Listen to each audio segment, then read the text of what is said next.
Welcome to the XCS eiConsole OpenTravel Booking Service demonstration.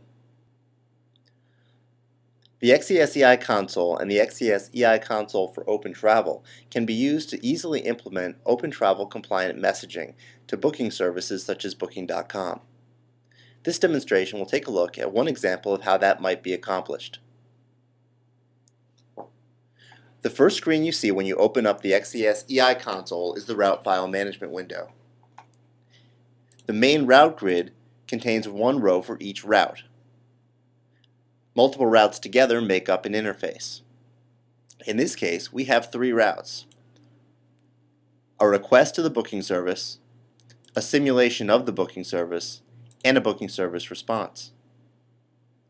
We'll double-click the booking service request to take a look at how it appears in the main route grid. The main route grid depicts the flow of data between any defined source systems and any defined targets. Here we have one source system and our target system being Booking.com. The developer or business analyst is then required to configure the stages between the source and the target.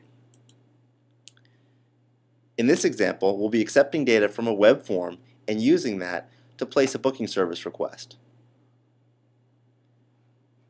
The listener stage handles the connectivity to the source system.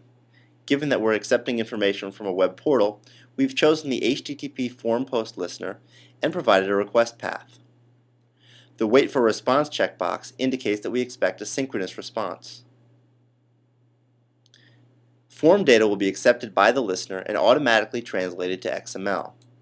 The next step is then a source transformation of that data into the appropriate OpenTravel specific message. The source transformation is made up of two stages. First, if the data was not XML already, we would do a transformation into XML. However, since the form data has already been converted to XML by the listener, we move on directly to the XSLT configuration stage. Data transformations in the XCS eiConsole are built largely using the XCS Data Mapper, a best-of-breed drag-and-drop data transformation tool which sits on top of W3C standard XSLT. Here you can see our mapping between web form data, loaded on the left-hand side, and the OpenTravel hotel availability request message. The values that have been mapped are marked with check marks.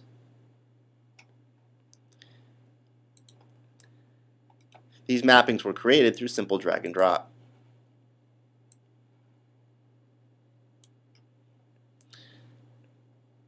As a result, the inbound HTML form data is mapped onto an OTA hotel avail RQ message, with the form's check-in and check-out parameters mapped into the stay date range and hotel search criteria.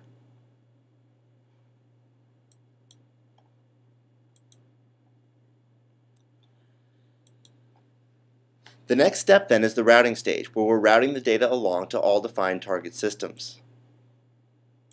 XPath and attribute-based routing rules also allow us to make rules-based routing available. In our target transformation, we're going to further translate the data from our canonical model, the OpenTravel message, into the specific requirements of our target system. Another XSLT generated by the data mapper allows us to accomplish this. This time, our source data is the OpenTravel hotel availability request message. You'll note that in addition to being able to navigate the message type, we have documentation for each field as we click it. On the right-hand side, we've loaded in the format for an XML RPC message to be sent along to the booking service provider. Finally, we've configured an HTTP post transport used for generic web services to post our XML RPC message to our booking service. Returning back to the file management screen, we can see that we've created a booking service route that basically just simulates the behavior of the booking service. One nice feature of the XCS eiConsole is the ability to stub out trading partners so that you can begin to do some integration testing without involving them. This booking service will accept our XML RPC message and translate it back into an OpenTravel response. The response message is then passed along to the booking service response route. You can see that the listener here is a programmable listener. This listener is invoked by the HTTP transport that we saw in the service route. The source transform in this case goes from our XML RPC response into our OpenTravel XML message. Once again, you can see we've used the data mapper to map onto the OpenTravel message, but in this case it's the response.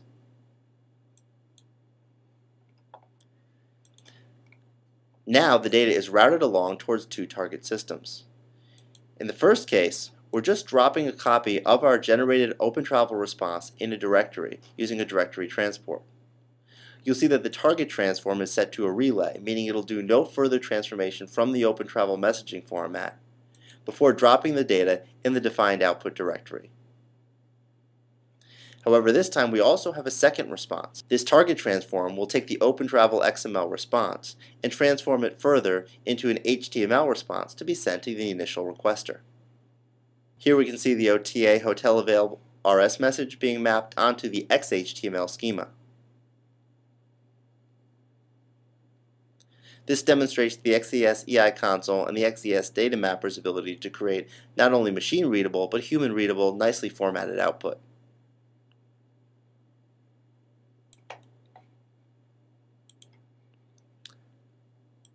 Finally, this response is sent back synchronously to the original requester using the synchronous response transport.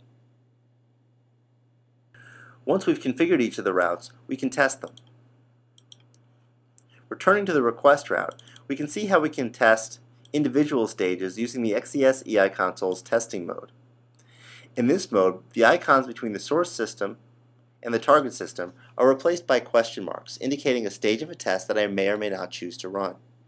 I can start my test at any point, indicated by a green arrow, and end my test at any point, indicated by a red square.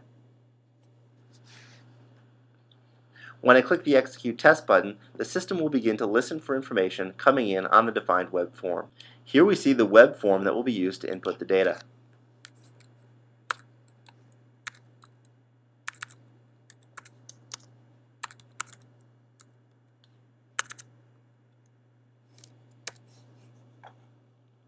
We'll fill out the form and click Submit. You'll note that when we do that, as each stage completes, the question marks turn into check marks, and we can view the data as it appeared at each point. Here we can see our form data immediately converted into an XML representation. Next, we can see that information mapped onto a simple OTA hotel availability request message.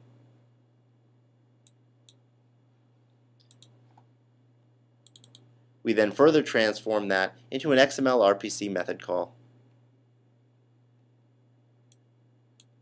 We stopped the test at this point and didn't execute the subsequent call to the actual booking service. If we'd like to integration test these routes from end to end, we'll use the local EIP emulator. The local EIP emulator emulates the EI platform server environment and will run each of the different routes in our working directory. This time we'll check the Using EIP Emulator checkbox to ensure that the data gets posted to the correct URL. This time it'll go from end to end to the booking service, back, and generate our HTML response.